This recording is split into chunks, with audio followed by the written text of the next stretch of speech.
안녕하세요. 한국에듀평생교육원 원생 여러분. 오늘 이 시간은 사회 현실 속에서 우리 기독교 윤리적인 문제들을 분석해보는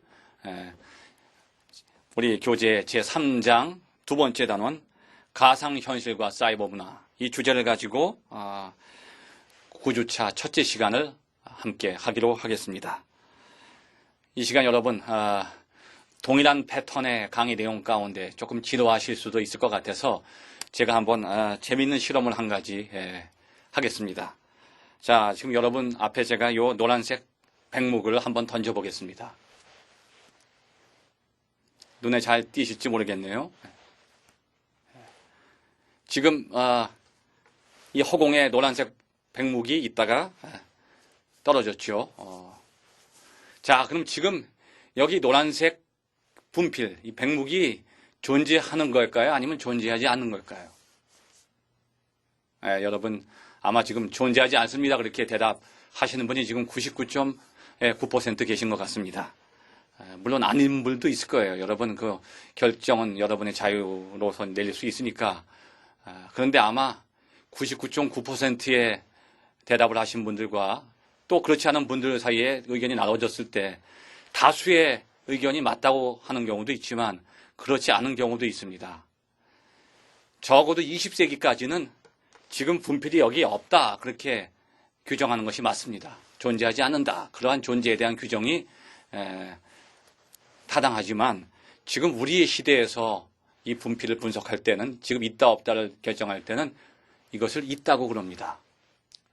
왜 있다고 하는가 하면 지금 과거에는 존재한다고 하는 것의 존재의 근거가 뭔가 하면 시간과 공간을 점유하고 있고 어떤 시간과 공간 속에 그것이 점유하고 있고 그것을 그 점유하는 것이 연속성을 가지면 있다고 합니다.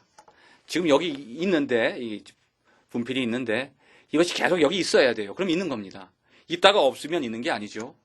그런데 조금 전에 제가 백목을 던질 때 있었다가 이제는 없어요. 한 번 있었긴 했지만 지금은 없기 때문에 그것은 존재라고 사람들이 규정을 하지 않습니다. 그런데 우리 시대에는 이러한 우리 시대의 사이버 문화 속에서 보면 이것을 있다고 그렇게 규정하는 거죠. 이것을 simulation, 영어로는 simulation이라고 하고 프랑스어로는 시뮬라크라고 합니다. 시뮬라크. 이 뜻은 뭔가 하면 우리가 예를 들면 그 공군 조종사들이 모의 조종 실험을 하죠. 전투기를 타고 나가서 훈련하는 것도 참 크게 이게 훈련에는 도움이 되는데 비용도 많이 들고 또 위험하기도 해요. 그리고 반복적으로 연습하는데 굉장히 여러 가지 장애들이 많죠. 그래서 지상 위에 어떠한 조그만 방에다가 그 조종실하고 똑같은 모양으로 모의 조종 체계를 만들어 놓고 거기서 모의 조종 실험을 합니다. 그런데 조종사는 거기서 똑같이 전투기를 조종하는 것처럼 그렇게 느끼고 경험하는 거죠. 말하자면 지금 이 분필이라고 하는 것이 눈앞에 있을 때 분필 속에서 우리가 그 분필을 알 수 있는 어떤 분필의 이미지가 여기서 나오고 있어요. 그 이미지를 통해서 우리가 분필을 느낍니다. 계속 그것이 분필이 있어야만 그 분필에서부터 이미지가 나오는데 지금 분필은 사라져 버렸는데 아직까지 내 눈과 머리에는 그 이미지가 남아있단 말이죠. 아까 노란 분필이 공중에서 슉 날아갔을 때 눈앞에 보이고 사라졌지만 그 분필이 한번 공중에 떠올랐다는 거 하는 그 기억은 우리 머릿속에 남아있어요. 이것을 뭐라고 하냐면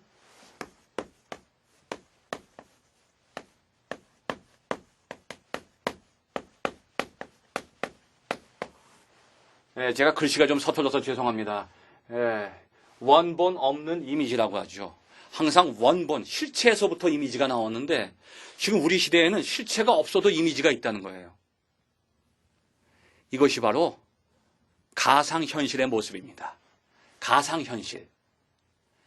현실 속에서만 모든 이미지가 나오는 줄 알았더니 현실이 아닌 곳에서도 이미지를 느낀다는 거죠. 말하자면 영화 매트릭스에 보면 그 주인공 키아누 리브스가 그 흑인 안경 쓴 사람 이름을 제가 기억을 못 하겠는데 가상적인 현실 속에서 둘이서 결투를 하는데 싸우는데 한 대 맞으니까 아파요. 너무 아파서 놀라서 깹니다. 깼는데 코피가 나오죠. 그 가상 현실 속의 그 어떤 이미지가 실체처럼 나에게 다가온다고 하는 거죠. 이 원본 없는 이미지가 지배하는 현실. 이게 바로 가상 현실입니다. 지금 우리 시대에는 현실적인 것보다도 이 가상의 현실 속에 있는 것들이 더 현실성 있게, 더 강하게 우리에게 영향을 주고 다가오고 있어요.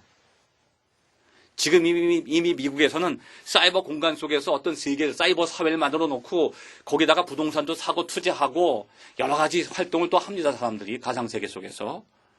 현실과 똑같이 우리가 경험하는 거예요. 그래서 우리는 지금 두 가지 현실 속에 살고 있는 겁니다. 마치 프로이드가 의식과 무의식을 구분했듯이 우리는 현실과 가상현실이라고 하는 두 현실에서 사는 거예요. 현실이고 이건 현실이 아니다가 아니라 현실이라고 하는 현실이 하나 있고 가상현실이라고 하는 또 다른 현실이 지금 우리를 지배하고 있는 것입니다. 마치 우리가 꿈속에서 모든 것을 현실처럼 느끼듯이 꿈은 하나의 허구적인 세계인 것 같지만 꿈속에서 우리가 그것을 현실로 받아들이듯이 우리가 지금 가상현실 속에 있을지라도 우리는 그것을 현실처럼 느끼고 있는 것입니다. 이제 점점 우리 세상은 현실은 줄어들고 가상현실이 커지고 있죠. 오히려 가상현실이 현실을 대체해 나가고 있습니다. 우리가 아는 CF 가운데 그런 CF가 있죠. 어떤 학생이 이제 학교에서 방과 후에 집으로 들어옵니다. 어머니가 학생을 향해서 야, 오늘 학교 생활 좋았니? 어디 갔다 오니? 이제 집에 들어와서 엄마하고 좀 얘기 좀 하자. 그러니까 학생이 문을 쾅 닫고 자기 방으로 들어가요. 제일 먼저 뭘 하느냐? 손도 발도 씻지도 않고 먼저 컴퓨터를 다 킵니다. 그리고 가상현실 속으로 들어가죠. 근데 갑자기 띵똥 하더니 뭐가 어머니에게 왔어요. 이메일이 온 겁니다. 그래서 이 청년이 깜짝 놀라서 엄마 이거 언제 배웠어요? 그러니까 엄마가 놀라운 대답을 하죠. 너하고 대화하려고 배웠지. 참 이게 재밌는 이야기 같지만 슬픈 이야기입니다. 슬픈 이야기예요. 한 집에 사는 엄마와 아들이 현실 속에서 대화하는 게 아니라 현실 속에서 대화는 격리돼 버렸어요. 가상 현실 속에서 채팅을 통해서 대화합니다. 오늘 우리 사회가 얼마만큼 가상 현실 속에 지배당하고 있는가를 잘 설명해주는 CF라고 볼 수가 있죠.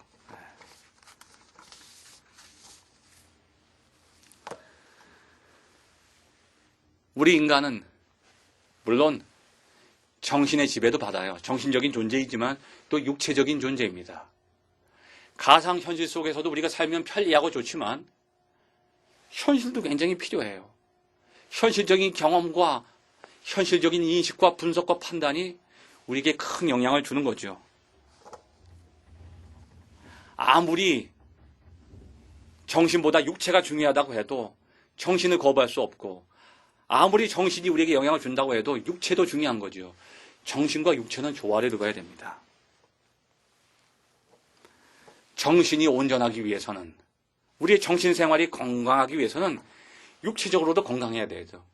건강한 신체에 건강한 정신이 깃든다는 것처럼 우리의 현실적인 삶이 건강하게 왕성하게 활발하게 움직여질 때 우리의 삶이 온전해지는데 지금 우리의 삶의 모습을 보면 현실적인 삶의 모습보다 너무 지나치게 가상 현실 속으로 치우쳐져 가는 것 같습니다.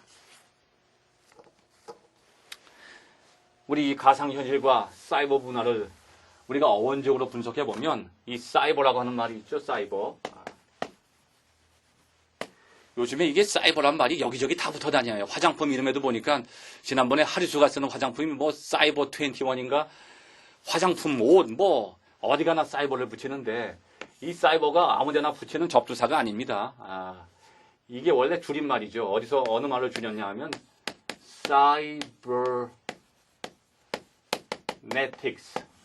사이버네틱스의 단어를 축약시켜서 사이버라고 붙인 겁니다. 이게 접두사가 아니고 이 단어를 줄인 거죠. 근데 이 사이버네틱스라고 하는 말은 어원이 히라버입니다. 히라버 어느 단어에서 왔냐 하면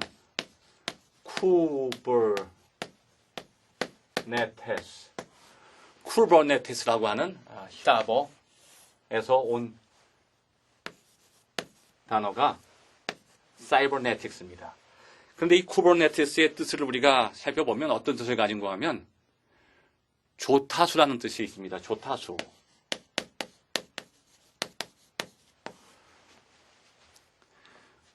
조타수가 무슨 뜻이죠? 예, 우리가 배를 타고 항해할 때 키를 잡고 있는 사람, 그걸 조타수라고 하죠. 키잡이라고 부르죠. 키잡이. 배를 조종하는 사람을 조타수라고 합니다. 그런데 왜 이 사이버라고 하는 말, 사이버 문화에 조타수라는 뜻이 들어갔을까? 우리가 궁금해할 수 있습니다. 사실 이 조타수의 의미가 사이버 문화의 결정적인 해석에 도움을 줍니다. 우리가 현실적으로 살다 보면 현실적인 세계 속에서도 이 바다가 있죠. 현실적인 바다, 동해 바다, 서해 바다, 남해 바다. 현실적인 바다의 구성인자는 H2O죠. H2O. 근데 우리는 우리의 인생을 바다에 비유할 때가 많습니다. 우리의 인생은 바다를 항해하는 것이다. 그런데 사이버 현실, 사이버 문화에도 바다가 있습니다. 우리가 현실 속에서 바다를 항해하면서 살듯이 사이버 현실 속에서도 바다를 항해하고 살아요. 그러니까 우리는 현실 속에서도 배를 조종하는 조타수로 살듯이 사이버 현실 속에 들어가도 우리는 조타수의 모습으로 산다는 얘기죠. 그 바다를 항해하는 거예요. 단, 그 바다의 구성인자가 다릅니다. 현실의 바다는 H2O죠. 물론 염화나트륨도 들어있지만 물이 바다를 구성해요. H2O가 바다를 만들어 갑니다. 근데 사이버 현실, 사이버 문화 속의 그 바다의 구성 요소는 무엇일까요? 예, 여러분, 맞습니다. 사이버 바다, 사이버 문화의 바다, 그것의 구성 요소는 정보입니다. 정보가 바다를 만들어요. 사이버 문화는 정보라고 하는 바다를 형성합니다. 그 바다를 우리는 항해하는 배의 조타수죠. 우리가 그 정보의 바다를 날마다 헤매면서 항해하면서 다니는 거죠. 그래서 사이버 문화의 그 어원, 쿠버네티스의 뜻은 조타수라고 하는 뜻에서부터 왔다는 겁니다. 아주 깊은 의미가 이 속에 담겨 있는 거죠. 이 쿠버네티스라고 하는 말이 라틴어로 이게 파생이 되면서 해석되면서 어떻게 됐냐면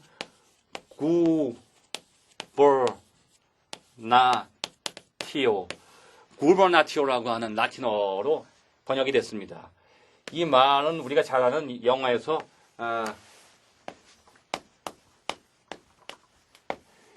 거번이란 말이 있죠. 거버먼트.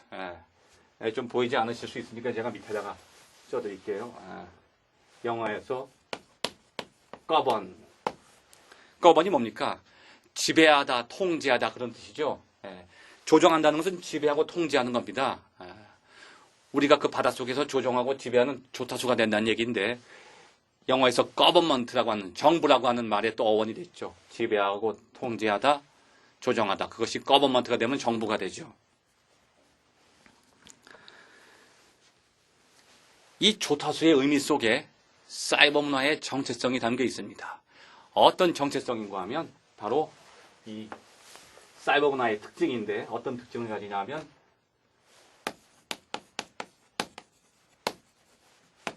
자율성이라고 하는 사이버 문화의 특징을 형성합니다. 이 조타수라고 하는 말, 사이버네틱스, 쿠버네티스라고 하는 이 말이 사이버 문화의 결정적인 특징인데 자율성이라고 하는 특징을 드러냅니다. 그래서 사이버 문화는 첫 번째 자율성의 문화라고 볼 수 있죠. 이 자율성이 영어로 뭐죠? 오토노미죠. 오토노미. 오토가 뭡니까? 히라버로, 그리스어로 오토는 나. 노미는 노모스죠. 노모스에서 온 말이죠. 노모스. 이건 나라고 하는 뜻이고 노모스. 노모스는 규칙, 규범, 원리, 원칙 그런 거죠. 규칙이, 규범이 오토. 내 안에 있다는 겁니다. 그러니까 내가 어떤 것에 의해서 움직이면서 사는 게 아니라 내가 내 스스로 나의 뜻과 나의 규범, 나의 의지를 갖고 사는 거죠. 그것을 자율성이라고 하는 거죠. 내가 스스로 자율적으로 사는 거예요. 그 사이버 문화라고 하는 것이 정부가 그 문화를 통제하는 것도 아니고 미국이 조정하는 것도 아니고 어느 누군가가 그 사이버 문화를 움직이는 게 아니라 한 사람 한 사람, 그 사람은 누굽니까? 네티즌이죠. 네티즌 한 사람 한 사람이 자기가 주인이 되어서 자기가 조타수가 되어서 그 정보의 바다를 항의한다는 겁니다. 누가 대신 항의해 주는 게 아니죠. 내가 스스로 항의하는 거예요. 그러니까 이 사이버 문화는 누가 조절하고 통제하고 벌을 주고 규제하는 게 아니라 내가 스스로 규제하는 거예요. 내가 규칙이고 내가 규범이 돼서 내가 조종하고 움직인다는 거죠. 그래서 내가 그걸 잘 조정하고 잘 항해를 해나가면 나의 배는 그 사이버 바닷속에서 영원히 아름답게 항해를 할 수가 있는데 내가 자율성을 갖지 못하고 내가 내 법을 따르지 않고 내 마음대로 내가 이상한 일을 행했다. 내가 사이버 바다를 갖다 오염시키는 주범이 될 수가 있다는 거죠. 그럼 나의 배는 암초에 부딪혀서 침몰해버리는 거예요. 그리고 나의 배가 그 사이버 문화 전체를 오염시켜버리는 겁니다. 한 사람의 자율성이 무너지면 그 문화 전체가 흔들린다는 거예요. 그래서 이 사이버 범죄가 참 무서운 겁니다. 그 다음 사이버 문화의 두 번째 특징이 있습니다. 두 번째 특징.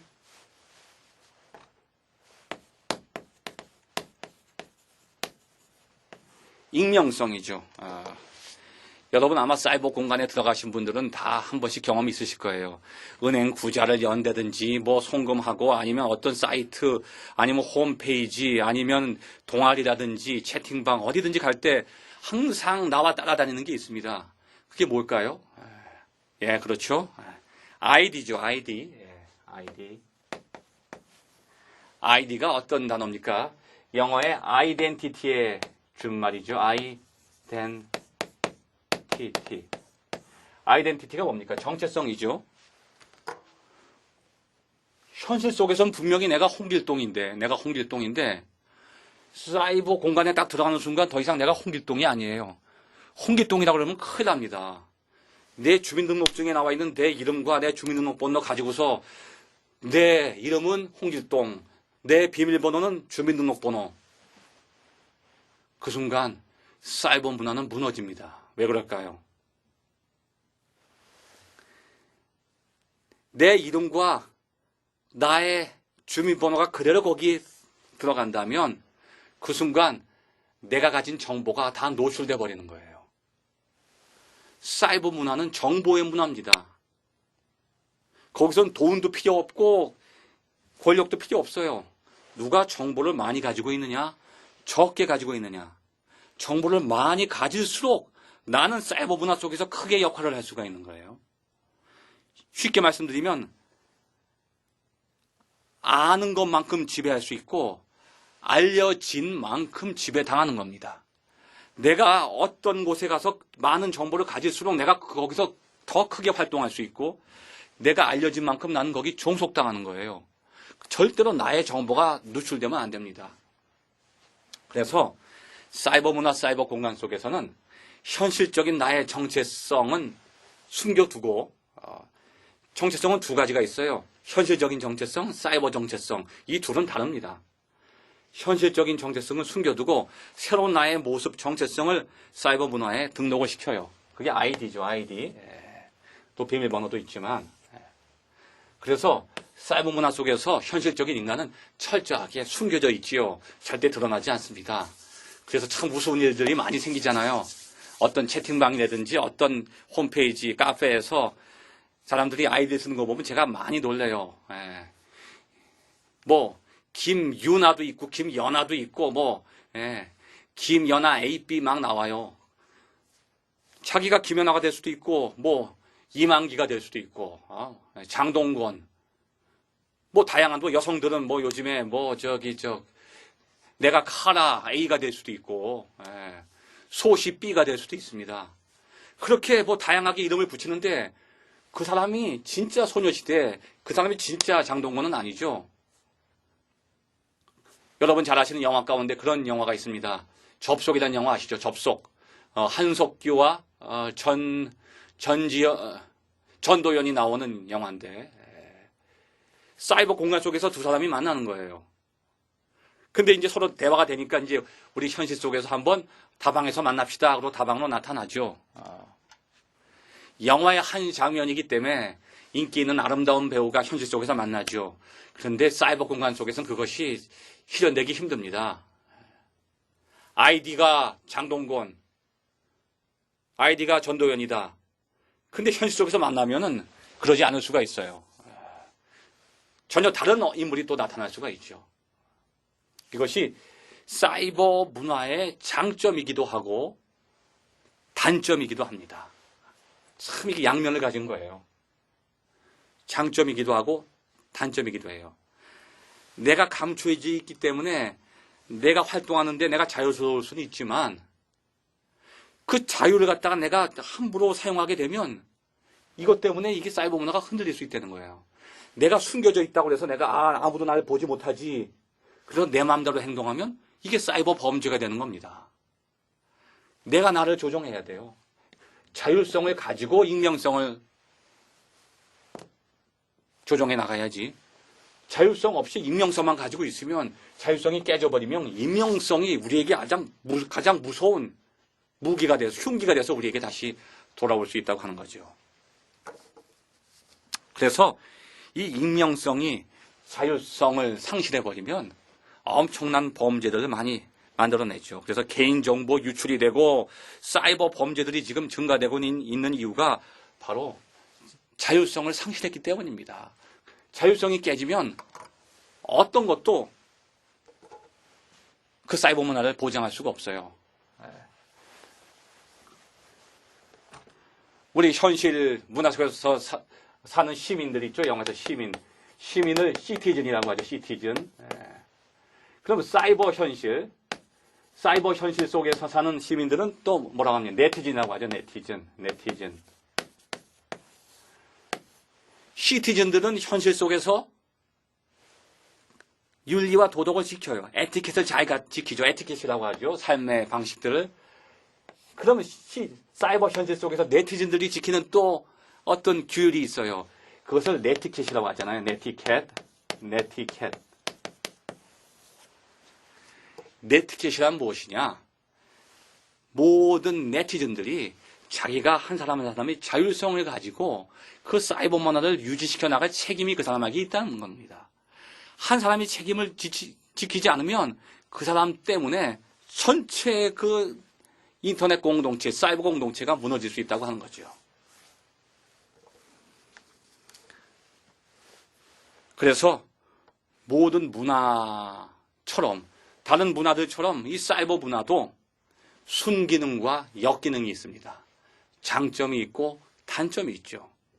이것을 우리가 잘 보완시켜 나가지 않으면 사이버 문화가 우리에게 유익을 주기보다는 불행한 미래를 초래할 수도 있다고 하는 겁니다.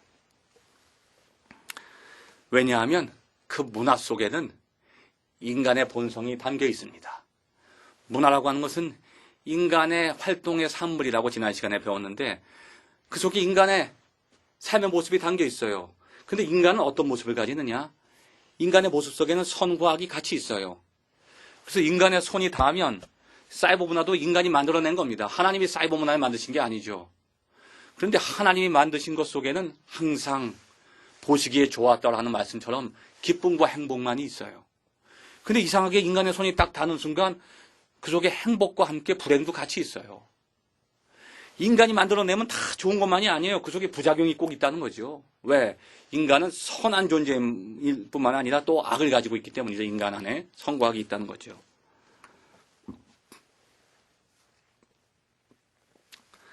사이버 문화 속에도 인간의 본성이 담겨 있습니다. 선한 인간의 본성뿐이 아니라 악한 본성도 같이 들어가 있어요. 그 둘이 같이 공존하는 겁니다. 사이버 문화라고 하는 문화는 지금까지 우리가 겪었던 문화와는 전혀 다른 모습을 가집니다. 그건 아주 고도화된 프라이버시 문화입니다. 프라이버시 문화. 프라이버시라고 하는 건 뭐 쉽게 설명하면 개인주의 문화죠. 개인주의.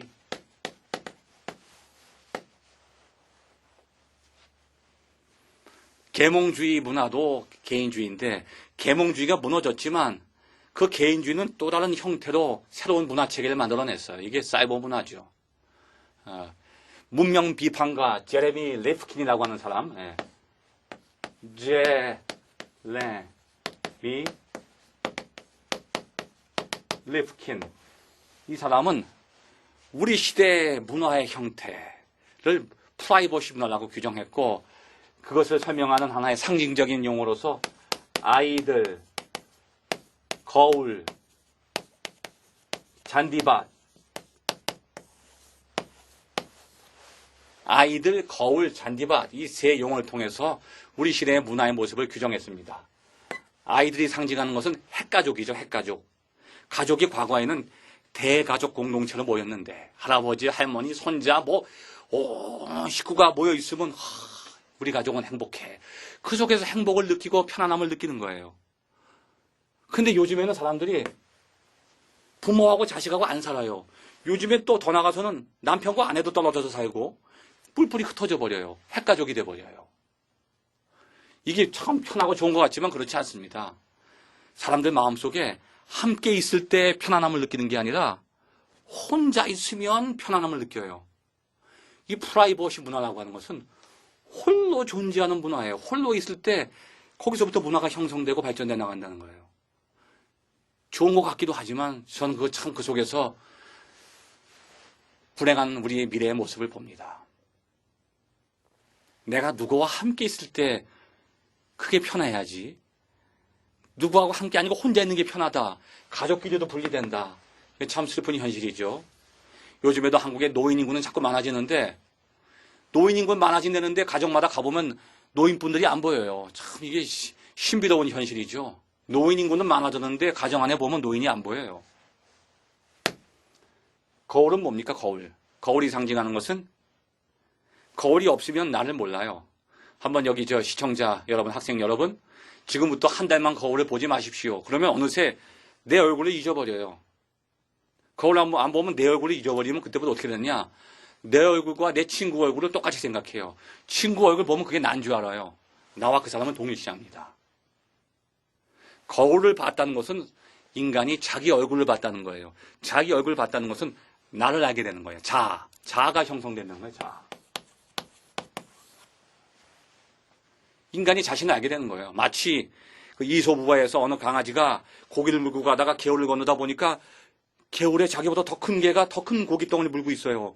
그래서 자기 거보다 커 보이니까 그거 먹으려고 짖다가 자기 입에 있는 고기가 빠지는 거죠. 자기 자신에 비친 자기 얼굴인데 그걸 보고 놀라는 거예요. 자기를 보는 순간 자기가 고기를 먹을 수 없게 된다는 거죠. 잔디밭은 무엇입니까? 이거 우리 한국 사회와 조금 구분되는 건데 그 외국 다른 나라의 특히 미국이라든지 유럽의 모습은 잔디밭이라고 하는 게 나와 이웃을 경계시키는 겁니다. 이웃. 우리 집이 여기 있고 다른 사람 집이 여기 있는데 그 집과 집 사이가 잔디밭으로 단절되어 있어요. 그러니까 잔디밭이라고 하는 것은 나와 이웃을 단절시키는 하나의 이 분리선을 의미하죠. 잔디밭이. 그래서 이 세 가지 상징 속에서 제레미 레프킨은 우리 시대의 문화가 점점 프라이버시로 가고 있다. 프라이버시 문화로 빠져들고 있는데 그 프라이버시, 개인주의 문화의 절정이 무엇이냐? 이게 바로 오늘 우리가 공부하는 사이버 문화라고 하는 겁니다.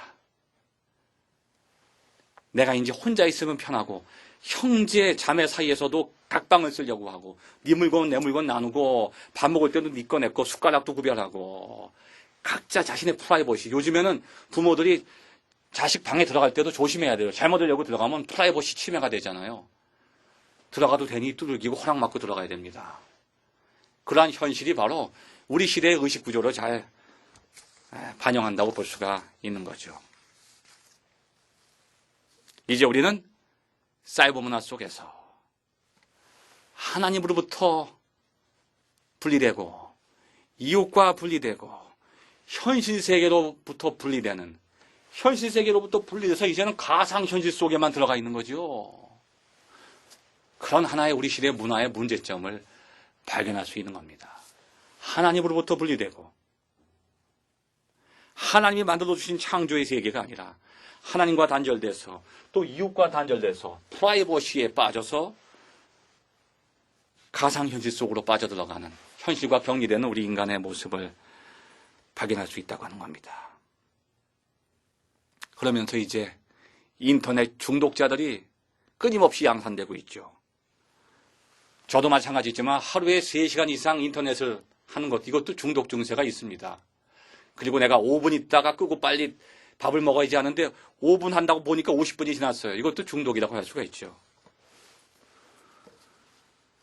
그래서 몇 년 전에 그 미국에서 총기 난사 사건 같은 것들을 우리가 보게 되면 사이버 문화의 하나의 부작용이라고 볼 수 있어요. 우리 어른들은 가상현실 속에 있다가 현실로 돌아오면 금방 현실에 익숙해지는데 어린아이들은 가상현실과 현실, 사이버 현실과 현실을 잘 구분을 못해요. 혼동합니다.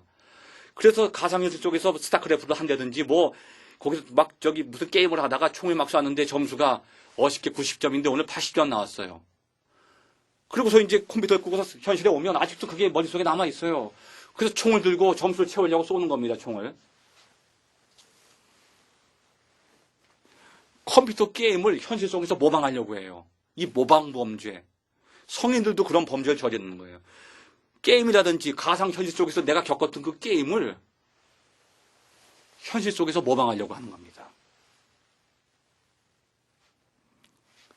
사이버 현실 속에서 성적인 충동에 사로잡히면 그걸 또 이기지 못하고 현실 속에서 성범죄에 빠져들게 되는 거죠. 우리가 상상할 수 없는 심각한 부정적인 요인들이 사이버 문화에 숨겨 있다고 볼 수 있는 것입니다. 그리고 그러한 사이버 문화의 그러한 폐해 속에 청소년들과 어린이들이 무방비하게 노출되어 있어요. 심각한 현실이 아닐 수가 없습니다. 물론 사이버 문화의 긍정적인 기능도 있죠. 놀라운 문화적인 발전이 사이버 문화를 통해서 가능하게 됐어요. 의료기술이 눈부시게 발전했죠. 과거에는 의사가 직접 집도했지만 지금은 원격 조종 시스템에 의해서 의사는 제주도에 있고 환자는 서울에서 수술을 받을 수도 있어요. 사이버 공간을 통해서 과거에는 신체에 대해서 실습 훈련을 하려면 직접 인간의 시신을 갖다 놓고 실습을 했는데 지금은 컴퓨터 그래픽을 통해서 가상 신체를 놓고 가상 해부 실험을 할 수가 있어요. 수많은 반복을 거쳐서 그 훈련생들이 기술의 습득을 짧은 시간 안에 가져올 수가 있는 거죠. 그리고 수술의 오차도 많이 줄어들게 됩니다. 첨단 컴퓨터 그래픽을 통해서 놀라운 수술에 대한 그 집도율과 적응률이 향상되고 있죠. 교육 분야도 마찬가지입니다. 과거에는 교실에서 선생님이 칠판에 글씨를 쓰면서 몇 명의 학생들을 통해서 강의하는데 지금은 교육이 여러분 EBS라든지 수능 교육 같은 거 여러분 들어보시면 지금 이 시간도 우리 사이버 강의하는 거 아닙니까? 제가 현실적인 교실에서 강의한다면 고작 10명, 20명, 많이 모이면 100명일 텐데 만약 이 강의를 많은 분들이 관심을 갖고 들을 수 있다면 1000명, 10,000명, 10만 명이 동시에 이 강의에 접속해서 실제적인 강의처럼 느껴지면서 강의를 들을 수가 있어요. 그러니까 우리 사회의 각 분야에 이 가상현실과 사이버 문화가 혁신적인 발전을 가져왔다고 하는 거죠. 가상 천문학, 가상 기체 역학이라든지 과학 분야에도 놀라운 발전을 가지고 왔어요. 이런 사이버 문화와 사이버 과학 실험을 통해서 우리가 알 수 없는 미지의 우주 세계까지도 우리가 여기서 생생하게 현실처럼 볼 수가 있게 된 거죠. 이처럼 이제 우리 현실 속에서는 가상현실과 현실의 간격이 점점 좁혀지고 있어요. 이게 어느 것이 가상현실이고 어느 것이 현실인지 구분이 안 될 정도로 그 두 가지 현실이 우리를 지금 지배하고 있는 것입니다. 이제 사이버 문화와 사이버 현실은 우리가 그것을 인정하든지 인정하지 않든지 찬성하든지 반대하든지 이미 우리의 삶 속에 뿌리를 내리고 있는 우리의 현실이 되어버렸습니다. 이제 그 가상현실 속에서도 두 가지 특징이 존재합니다. 마치 우리 현실 속에도 선과 악이 존재하는 것처럼 사이버 현실 속에서도 선과 악이 존재해요. 어떤 것이 긍정적인 면이고 어떤 것이 부정적인 면인지를 우리는 잘 분별을 해야 됩니다. 그래서 사이버 문화 속에 있는 긍정적인 면, 참 좋은 것, 유익한 것은 발전시켜야 되겠죠. 근데 그 안에 있는 부정적인 폐해들, 절대로 우리가 그걸 손대면 안 될 것들은 제거하고 버려야 됩니다. 이걸 우리가 잘 결단해야 돼요. 세상에는 가치 체계 속에 4가지 가치가 존재합니다. 제가 한번 여러분께 이거 잠깐 설명드리면, 윤리적으로 볼 때 가치는 4가지 가치가 존재하죠. 1번은 뭐냐면 그 자체로서 선한 가치를 지닌 것들이 있어요. 어떤 것이 그냥 그 자체로서 선한 게 있고, 어떤 것은 그 자체로서 악한 것이 있습니다. 악한 가치를 이해하면 이미 참, 예를 들면 선한 것, 그러면 어떻게 생각할 수 있을까요? 말하자면 다품종 벽시가 있습니다. 그 품종 개량을 통해서 다품종 벽시를 만들어내요. 왜냐하면 품종 개량을 왜 하냐면 병충해에도 강하고 수확도 많은 벽시를 만들어서 식량 증산을 꾀하는 거죠. 그래서 우리의 건강에, 우리의 식량 증산에 이바지하기 위해서 그런 걸 만들어내는 겁니다. 그건 그 자체로서 선한 의도와 선한 가치가 그 안에 담겨 있는 거죠. 악한 것은 뭐냐면 말하면 핵폭탄. 핵폭탄은 독가스를 만들어냈다. 그 독가스라고 하는 것은 인간에게 기쁨을 주기 위해서 만든 게 아니잖아요. 인간을 죽이려고 만든 거기 때문에 그 안에 이미 악한 가치가 들어가 있는 거죠. 그러니까 그 자체로서 선한 가치가 있고 그 자체로서 악한 가치가 세상엔 존재합니다. 그러니까 우리가 볼 때 이건 금방 구별이 되잖아요. 근데 어떤 거는 선한지 악한지 구별이 안 되는 게 있어요. 그건 뭐냐면 선한지 악한지, 선 혹은 악, 선이 될 수도 있고 악이 될 수도 있어요. 아직은 선과 악이 결정이 안 됐어요. 이걸 뭐라고 하냐면 가치 중립적인 것이라고 합니다. 가치 중립. 예를 들면 지금 제 주머니에 돈이 있는데 동전이 이 500원짜리 동전입니다. 사람들은 이것을 어떤 사람은 돈은 선하다 그런 사람이 있고 어느 사람은 돈은 악하다 그런 분이 있어요. 그런데 이 돈이 이미 그 안에 선과 악을 가지고 있는 건 아닙니다. 다시 말해서 악하지도 않고 선하지도 않아요. 근데 나중에 결과적으로 선과 악의 가치를 지니게 되죠. 누굴 통해서 지니게 됩니까? 인간을 통해서 지니게 되는 겁니다. 인간. 예를 들면 내가 그 돈을 가지고 선하게 사용할 때 그 돈은 선한 가치를 가지는 거예요. 그 돈을 가지고 악하게 사용할 때 그 돈은 악한 가치를 가지는 겁니다. 선과 악이 결정되지 않았지만 인간에 의해서 결정된다는 거죠. 예를 들면 힘이라고 하는 게 이게 사람은 힘이 있어야 되잖아요. 힘이 없으면 어떻게 해요? 세상 살다 보면 다 힘이 있어야 돼요. 뭐 지식도 힘이고 뭐 물질적인 부도 힘이 되겠지만 힘을 거부할 필요는 없어요. 힘이 있어야 내가 생존할 수 있기 때문에. 근데 힘 자체도 그게 선한 것도 아니고 악한 것도 아닙니다. 다시 말해서 그건 선할 수도 있고 악할 수도 있다는 거죠. 어떻게? 인간이 그것을 사용하는 순간 선한 힘이 될 수 있고 인간이 그것을 사용하는 순간 악한 힘이 될 수 있어요. 내가 악하게 사용할 때 그 힘은 악한 힘이 돼요. 남에게 괴롭힘을 주고 고통을 줄 때 그건 악한 힘이 되고 남에게 기쁨을 주는 힘을 내가 사용하면 그건 또 선한 힘이 되는 거죠. 그 다음에 4번째는 어떤 게 있냐면 선 플러스 악. 이미 자기 안에 선과 악을 동시에 가지고 있어요. 그것을 우리는 대표적으로 인터넷 문화라고 볼 수 있습니다. 또 어떤 게 있을까요? 예를 들면 칼이 있어요. 칼. 이 칼이 어머니의 손에 딱 잡히면 어떻게 돼요? 아름다운 음식이 나오죠. 그 다음에 그것이 강도의 손에 잡히면 어떻게 돼요? 흉기가 되는 거예요. 칼이 선합니까? 악합니까? 선하지도 않고 악하지도 않죠. 그것은 바로 이 3번째 선호와 가치 중립적인 가치가 칼에 있는 겁니다. 그런데 4번째는 뭔가 하면 자동차. 자동차는 인간이 선하게 쓰고 악하게 쓰는 그런 문제가 아니잖아요. 자동차 안에 이미 선과 악이 들어가 있어요. 우리의 삶을 풍요롭게 해주고 참 생활의 시간을 단축시켜주고 우리에게 드라이빙의 기쁨을 주고 인간이 과거에 100년 사는 거하고 지금 100년 사는 게 천지 차이잖아요.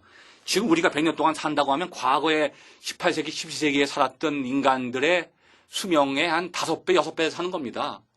그분들이 일주일이 가는 거리를 우리는 1시간, 2시간이면 가잖아요.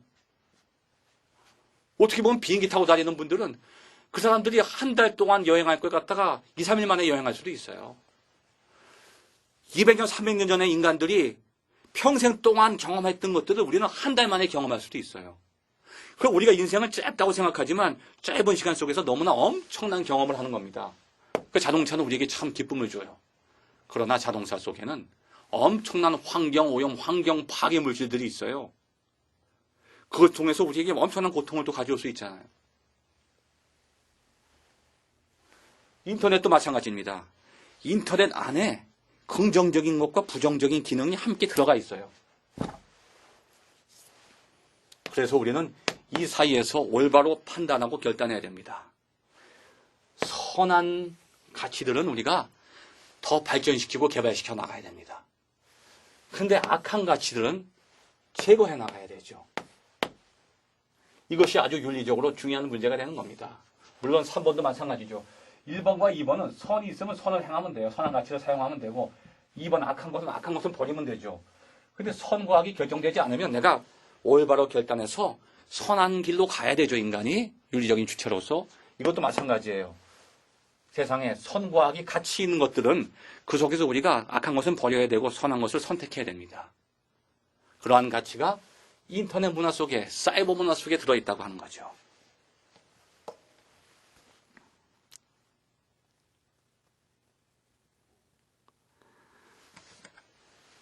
우리가 사이버 문화를 만들어냈다고 하는 것은 이미 그 안에 선과 악의 가치가 내재되어 있다고 하는 것인데 우리가 그것을 잘못 사용하면 이 사이버 문화가 성서 창세기 11장에 나오는 바벨탑의 이야기와 유사한 문제 속에 빠질 수가 있습니다.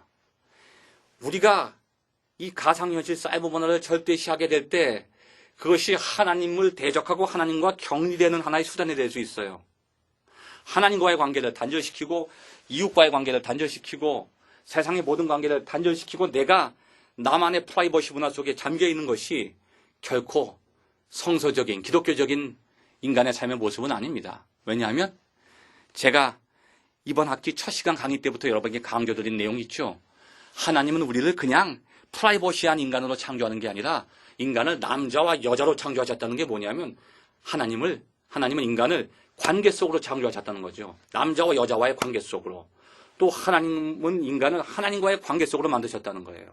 그리고 세상과의 관계 속으로 만드셨다는 거죠. 그리고 죄라고 하는 것은 그 관계를 깨어버리고 관계가 단절되는 게 죄라는 겁니다.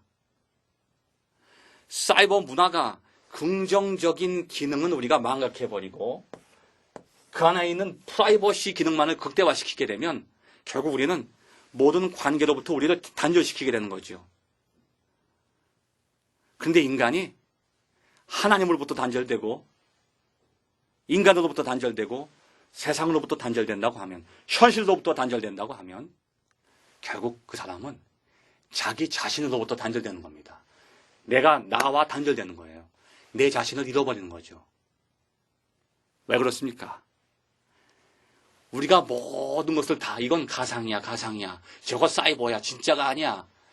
다 가상적인 것이라고 다 거부해도 우리가 마지막에 결코 거부할 수 없는 것이 한 가지 있습니다. 그것이 무엇일까요? 바로 나 자신입니다. 나 자신. 나 자신은 사이버가 아니죠. 나 자신은 가상이 아닙니다. 나 자신은 현실적인 인간이죠. 현실에 발을 딛고 사는 현실 세계 속에서 경험하며 살아가는 현실적인 인간입니다. 이 현실적인 인간으로 하나님은 나를 창조하신 거예요. 이 나의 본래의 모습을 내가 유지할 수 있는 것은 현실적인 경험이 나에게 영향을 주도록 하는 건데 점점 현실을 버리고 내가 떠날수록 가상현실 속에 빠져들수록 내가 현실을 떠나는 것 같지만 사실은 현실 속에 살아가는 나 자신의 모습으로부터 내가 점점 멀어지는 겁니다.